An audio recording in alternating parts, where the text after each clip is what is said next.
this word is for. I don't know who this word is for. But stop getting mad. I'm glad you're here. Make it official and subscribe. You know, when we think about the word mad, and you turn that word around and you spell MAD, and you turn that word around, it's DAM. But when you turn that word around, it spells a different word. It spells the word damn.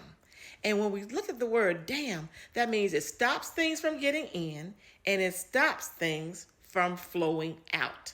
So when you think about that and you say, I'm placing a dam in my life and I don't want to be a dam, I want to receive something that's really important to me, because a dam can even block your blessings.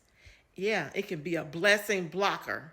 Getting mad is indicative of allowing a blessing blocker to operate in your life.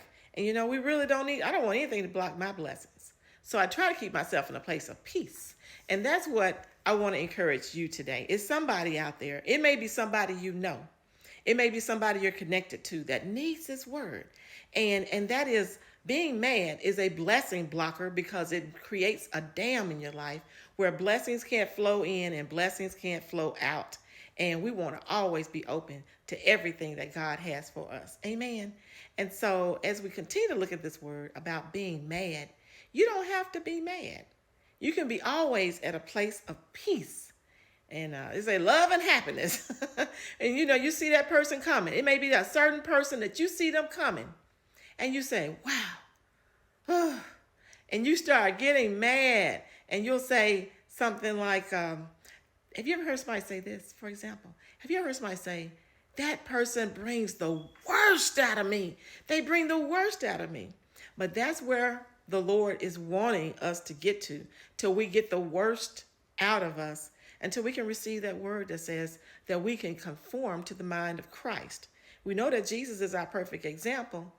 And a lot of times we may not like a person. It's different reasons, but sometimes we don't like it when somebody lies on us and we have a problem and we have a struggle with forgiveness of that person. And we need to forgive. And they say, okay, they lied on Jesus. They said they lied on Jesus. When I first heard that, I just thought that was so amazing. But you know what? That's true. But Jesus forgave them.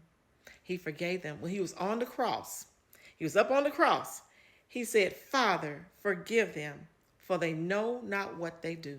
He didn't want to carry that unforgiveness. He didn't want to carry that madness, and he didn't. And we can do the same thing